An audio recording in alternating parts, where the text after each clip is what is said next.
Rodrigo Duterte, once hailed as the strongman president of the Philippines, now faces the fight of his life. Accused of overseeing thousands of extrajudicial killings in his war on drugs, the man who boldly defied international condemnation may soon face the consequences of his brutal actions. As whistleblowers reveal damning evidence and the International Criminal Court closes in, the question remains: will Duterte be held accountable for his crimes, or will his political power keep him untouchable? In 2016, Rodrigo Duterte assumed office as the 16th president of the Philippines, bringing with him a promise of drastic change. His campaign was fueled by the promise to rid the country of its rampant drug problem, which he claimed was destroying Filipino society. Duterte's tough-on-crime rhetoric resonated with many citizens frustrated by the perceived ineffectiveness of previous administrations. He quickly became known for his brutal approach to the drug issue, stating that he would protect the nation by eliminating drug dealers and addicts, regardless of the cost. Soon after his inauguration, Duterte launched a nationwide war on drugs, with police forces given free rein to use deadly force against suspected drug offenders. The scale of the crackdown was staggering. Duterte publicly encouraged the police to shoot to kill anyone caught in the act of dealing or using drugs. His call was not just for law enforcement, but for ordinary citizens to join the fight, offering his support for vigilante justice. Within weeks, reports of extrajudicial killings flooded the news, showing how widespread and violent the campaign had become. The death toll quickly escalated as thousands of suspected drug users and dealers were killed in police operations or by mysterious gunmen. Many of the victims were low-level suspects, people living in poor neighborhoods who were often given no chance to defend themselves. Human rights groups, both in the Philippines and abroad, began raising alarms about the scale of the killings, calling them a form of mass murder rather than legitimate law enforcement. The international community reacted with horror, condemning Duterte's actions as inhumane and unlawful. But despite the mounting criticism, Duterte remained defiant. He dismissed accusations of human rights abuses, insisting that the war on drugs was necessary to protect the Filipino people. He even mocked those who called for investigations, threatening to withdraw the Philippines from international agreements that held him accountable for his actions. The violence, however, continued unabated, and what began as a campaign against drugs slowly morphed into something far more dangerous: an outright assault on human rights that would eventually attract the attention of global justice organizations as well. Rodrigo Duterte's war on drugs escalated. The international community began to take notice of the rising body count. Human rights organizations like Amnesty International and Human Rights Watch quickly condemned the mass killings, urging the Philippine government to halt the violence. The United Nations, UN, also voiced its concerns, calling for an immediate investigation into the extrajudicial killings. Yet, despite the growing outcry from across the globe, Duterte remained defiant, dismissing the international criticism as foreign interference in the sovereignty of the Philippines. Duterte's unapologetic attitude towards the killings only fueled the controversy. He publicly mocked the UN, calling its officials hypocrites, and even suggesting that he would leave the organization altogether. His disregard for the concerns of foreign governments and global human rights organizations seemed to strengthen his resolve and, in some ways, bolstered his support among certain segments of the Filipino population. Many Filipinos saw Duterte as a strong leader, someone willing to take extreme measures to tackle the country's deep-seated drug problem. His rhetoric about cleaning up the streets and protecting Filipino families resonated with those who were frustrated by the corruption and inefficiency of previous administrations. As Duterte continued to brush off international calls for accountability, the killings did not slow down. In fact, they only increased. Throughout 2017 and 2018, reports of drug-related deaths flooded local news outlets. Body bags were seen lining the streets of Manila and other urban areas as police officers and vigilantes continued their hunt for drug offenders. The violence soon became so widespread that it appeared to be a systematic effort to eradicate drug culture in the country, no matter the cost. At the same time, Duterte's influence within the country remained unshaken. He maintained significant support among Filipinos who viewed him as a hero for standing up to foreign powers and taking a hard stance against drugs. However, the international outrage continued to grow louder, with calls for justice mounting, in the face of what appeared to be a government-sanctioned bloodbath. As pressure from human rights groups intensified, the Philippines found itself at the center of a global debate on how far a government could go in the name of protecting its people. In 2018, as the death toll from Duterte's war on drugs continued to rise, a new and unexpected player entered the fray: the International Criminal Court, ICC. The court, an international body established to prosecute the most serious offenses, like genocide, war crimes, and crimes against humanity, announced it would begin a preliminary investigation into Duterte's actions.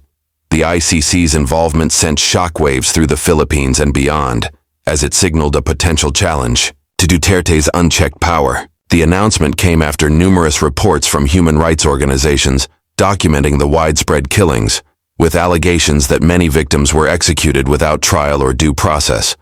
Duterte's response was swift and defiant. He announced that the Philippines would withdraw from the Rome Statute, the treaty that established the ICC, in an effort to block any future legal actions. In his characteristic blunt style, he criticized the court as a puppet of Western nations and reiterated that the Philippine government would no longer be bound by its decisions. Duterte's move to exit the treaty was widely seen as an attempt to shield himself from any international legal repercussions. However, despite the Philippines' withdrawal, the ICC made it clear that it would not stop its investigation, arguing that the crimes committed during Duterte's war on drugs were so severe that they fell under the court's jurisdiction, regardless of the country's membership status. Behind the scenes, the ICC team worked tirelessly to collect evidence. They gathered testimonies from victims' families, former police officers, and other witnesses who could provide crucial information about the scope and nature of the killings. One particularly disturbing revelation came from whistleblowers who claimed that Duterte had ordered his police force to carry out extrajudicial executions, even targeting minors in some cases. With each new piece of evidence, the case against Duterte grew stronger. Despite the mounting evidence, Duterte remained publicly confident, dismissing the investigation as a foreign plot to undermine his presidency.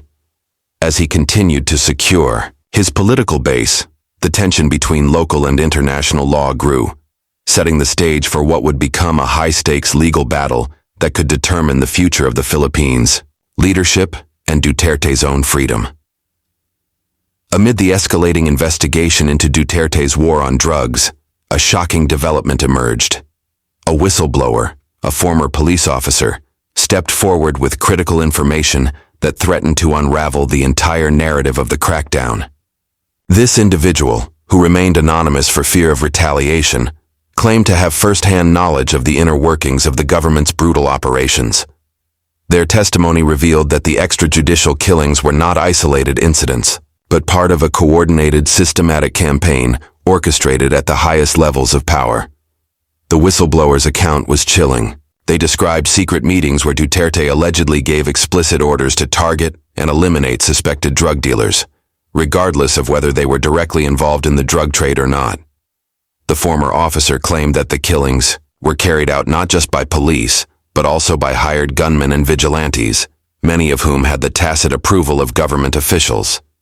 These death squads, they said, operated under the guise of law enforcement, but were instead carrying out executions based on political convenience or personal vendettas. It was a level of premeditated violence that shocked even those who had already condemned Duterte's policies.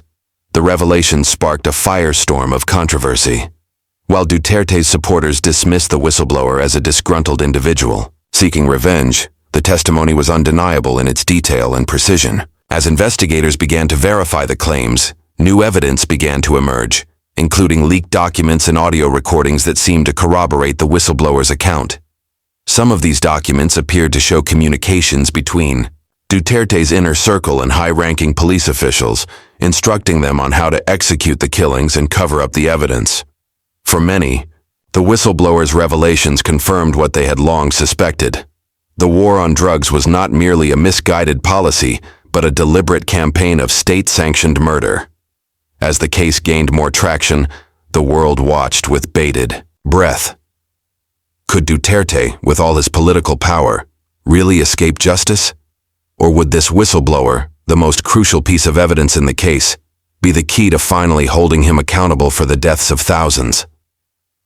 The stakes had never been higher, and the momentum for justice seemed unstoppable. As the investigation into Duterte's war on drugs gained steam, the evidence against him became overwhelming. The whistleblower's testimony was only the beginning. As more documents, recordings, and first-hand accounts surfaced, the scale of the violence became even clearer. Leaked police reports detailed the number of extrajudicial killings carried out under the guise of drug enforcement, and the figures were staggering. Thousands of deaths were documented, many of which were deemed to be committed without legal justification.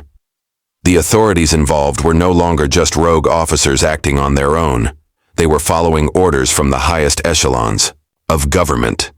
Duterte's direct role in authorizing and encouraging the killings seemed undeniable. The new evidence painted a chilling picture. Police officers were instructed to conduct drug operations that were nothing more than a cover for cold-blooded executions. These operations often involved executing individuals suspected of being involved in drugs without a trial or even sufficient evidence. Many of the victims were either innocent or low-level offenders, people living in poverty-stricken neighborhoods with few resources to defend themselves. Children, women, and elderly individuals were caught in the crossfire as the violence spiraled out of control.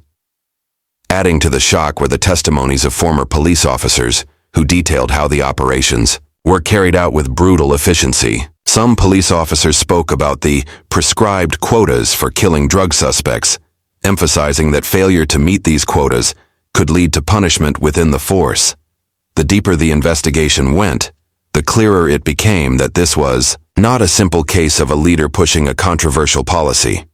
It was a calculated effort to exterminate an entire population, driven by political motives and a thirst for control. Despite the overwhelming evidence, Duterte's supporters remained steadfast in their loyalty. They dismissed the growing pile of evidence as fabricated by his enemies, accusing international organizations and the media of orchestrating a smear campaign. They argued that Duterte's actions were necessary to rid the country of drugs and restore order. However, the mounting evidence continued to shift public opinion, both in the Philippines and abroad. The world was beginning to see Duterte not as a protector of the people, but as the architect of a bloodthirsty and brutal regime. The investigation progressed. The pressure on Duterte intensified. The case had now shifted from allegations to a legitimate threat to his power and freedom. The question was no longer whether the world knew the truth. It was whether Duterte would be held accountable for his actions and how far he would go to avoid facing the consequences. As the ICC's investigation into Duterte's war on drugs reached a critical juncture, the global pressure on the Philippines mounted. The International Criminal Court had accumulated a vast amount of evidence: eyewitness testimonies, whistleblower accounts, and leaked government documents, each revealing the scale and brutality of the campaign. Charges against Duterte, including crimes against humanity, extrajudicial killings, and the systematic abuse of power, were now being discussed in serious legal circles. The momentum toward prosecution seemed inevitable, but Duterte, ever defiant, refused to back down. Despite withdrawing from the Rome Statute, Duterte's government could not simply escape the international spotlight. The ICC maintained that it would continue its investigation, citing the severity of the crimes and the Philippines' obligations under international law. The ICC's persistence signaled that the case was far from over, and the eyes of the world were on the Philippines. Duterte's actions, which had once seemed like political maneuvers to shore up his power, were now being scrutinized in the harsh light of global justice. Duterte's rhetoric grew more aggressive in the face of the mounting legal challenge. He continued to deride the ICC as a puppet of Western nations, dismissing its findings as politically motivated. The Philippine president's response to the court's investigation had always been a mix of defiance and mockery. But as the legal pressure intensified, his tone began to change. Behind the scenes, Duterte's administration sought to delay or obstruct the investigation through legal loopholes, hoping that time would dilute the pressure. His legal team filed appeals and motions to dismiss, challenging the ICC's jurisdiction and accusing it of bias. Yet, with each passing month, the ICC's case grew more robust, and Duterte's attempts to evade justice were met with growing condemnation. Within the Philippines, the political climate remained volatile. Duterte's supporters, many of whom were emboldened by his tough stance on crime, continued to rally behind him. His popularity had not waned significantly, with many still believing his promises to rid the country of drugs and violence. However, the international backlash was undeniable. Leaders from various countries, as well as human rights groups, demanded accountability for the widespread killings, signaling that Duterte's political power might not be enough to shield him from the long arm of justice. As the ICC prepared to move forward with its case, the uncertainty surrounding Duterte's future reached a boiling point. Would the court issue an arrest warrant, and if so, would Duterte's government comply? Could the international community exert enough pressure to force him to stand trial, or would his political influence continue to shield him, leaving the world to wonder if he would ever face the consequences of his actions? The tension in the air was palpable, and the future of the case remained uncertain, leaving Duterte's fate hanging in the balance. As the ICC's investigation into Duterte's war on drugs gathered momentum, another crucial element entered the equation: Duterte's political power. Despite the mounting evidence against him, he continued to hold significant sway over the Philippines government, military, and law enforcement. His supporters, including members of Congress, local politicians, and even high-ranking military officials, remained loyal to him. This support formed the backbone of his defense against both domestic and international challenges. Duterte's political base was firmly entrenched, and many believed his power would be enough to shield him from facing any real consequences. In the Philippines, the public remained deeply divided. Duterte's approval ratings remained high, particularly in rural areas and among the working class, who viewed him as a strong, decisive leader who was tackling the nation's drug problem head-on. To them, the end justified the means. Many of these supporters believed the extrajudicial killings were necessary to rid the streets of dangerous criminals and restore order. Duterte, ever the populist, capitalized on this sentiment, framing the international criticism as an attack on Filipino sovereignty and a plot by foreign powers to undermine the country's autonomy.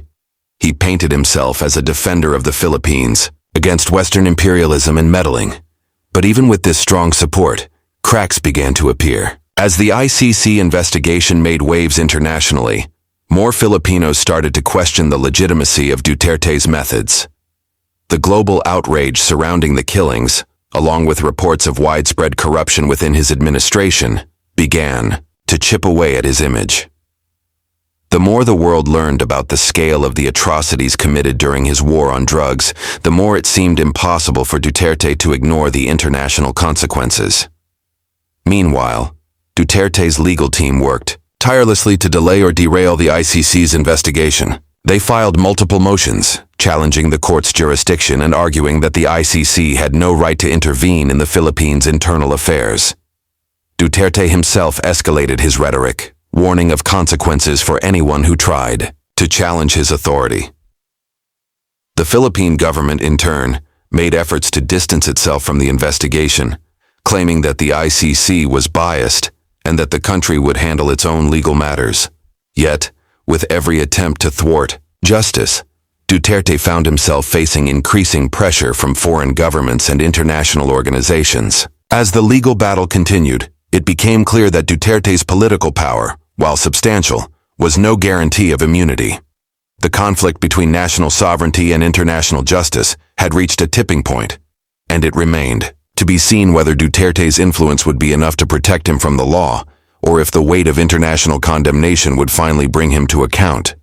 Just when it seemed that the case against Duterte was building to a decisive moment, a shocking twist occurred that would further complicate the investigation. A key witness, who had been crucial in providing evidence about the government's role in the extrajudicial killings, was found dead under mysterious circumstances. The witness, whose testimony had already been instrumental in linking Duterte's administration to the killings, had been in hiding for weeks, living in fear of retribution for speaking out. Authorities initially reported that the death was a suicide, but the details surrounding the event raised immediate suspicions. The death of the witness sent shockwaves through the investigation. Many critics of Duterte, as well as human rights organizations, began to suspect foul play. It seemed too convenient that the one individual who could shed light on the most damning aspects of the war on drugs would suddenly be silenced. For those familiar with Duterte's track record of aggressively targeting perceived enemies, the possibility that his government had orchestrated the witness's death felt all too plausible. The timing of the death was particularly concerning. The witness had been scheduled to testify in a high-profile hearing, one that could have led to major breakthroughs in the ICC's case. The sudden loss of this critical individual cast doubt on the integrity of the investigation. Was this a deliberate attempt to intimidate others into silence, or perhaps a final effort to shut down the growing movement for accountability? The fact that the witness had been under protection raised even more questions about the safety of others who had come forward with similar information. It seemed that Duterte's reach extended far beyond the Philippines' borders. The death of the witness also had a profound effect on public opinion. While Duterte's supporters continued to rally behind him, accusing the opposition of fabricating stories to undermine his presidency, the wider international community reacted with outrage. Leaders from around the world condemned the apparent assassination, calling it a blatant attempt to obstruct justice. The ICC's investigation became even more urgent as the need for answers grew ever more critical.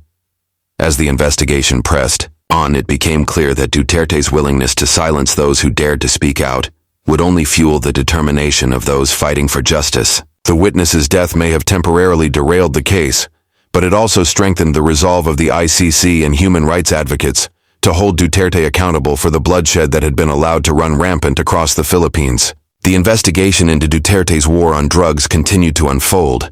A dramatic shift occurred in the Philippine legal system. In early 2020, a prominent political figure, once a staunch ally of Duterte, began to turn the tide. Former Senator Leila de Lima, who had been outspoken in her criticism of the war on drugs, unexpectedly emerged as a key player in the battle for justice.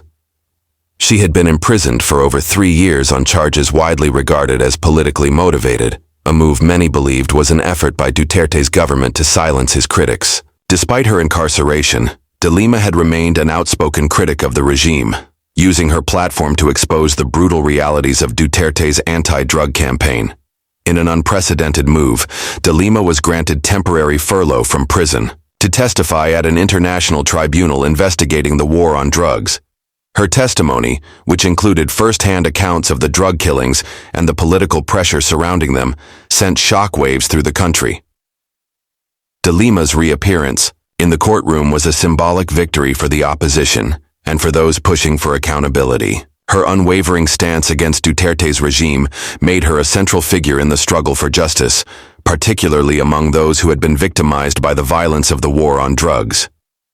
As de Lima took the stand, she revealed chilling details about the inner workings of Duterte's drug war, naming specific individuals in the government who had allegedly been complicit in the extrajudicial killings. Her testimony painted a vivid picture of how the campaign was carried out with the full knowledge and support of Duterte's inner circle. She spoke of the systematic effort to eliminate suspected drug offenders, the use of death squads, and the deliberate silencing of those who tried to speak out. Her appearance in the courtroom reinvigorated international pressure on Duterte. The global community, which had already been outraged by the sheer scale of the killings, now had a clear and credible voice in de Lima. Her testimony became a rallying cry for human rights advocates, journalists, and politicians who had been trying to expose the truth about the war on drugs for years. Duterte's critics saw de Lima's return to the political spotlight as a turning point, an opportunity to hold Duterte accountable for the atrocities his administration had committed. However, Duterte remained defiant. He dismissed de Lima's testimony as politically motivated and continued to position himself as the defender of Filipino sovereignty against foreign interference. Still, the pressure on his government had never been greater. The stage was now set for the final act in the battle for justice. Would Duterte be held accountable for the lives lost in his brutal war on drugs? Or would his power continue to shield him from the long arm of international law?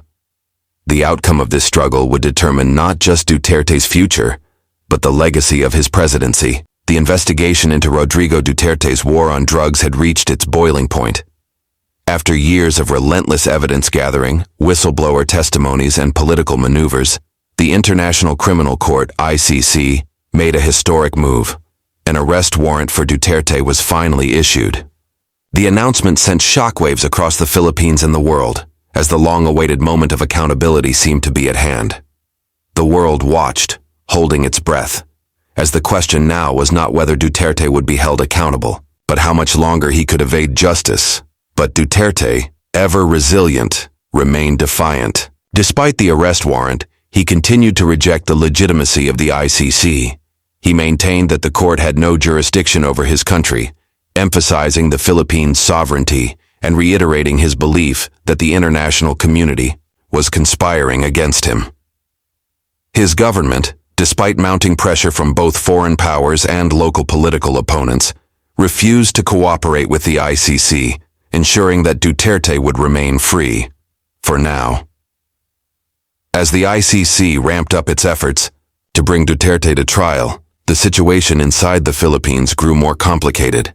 Duterte's political allies, many of whom held key positions in government, rallied around him.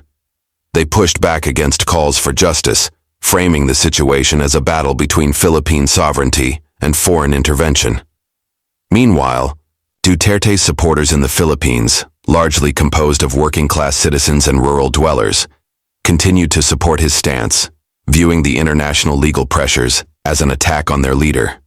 However, international pressure continued to mount.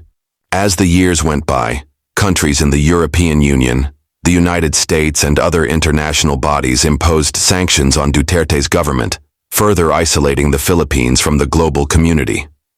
Despite this, Duterte's hold on power remained firm. Yet cracks in his political base began to appear, as some of his former allies began to distance themselves from his increasingly isolated leadership.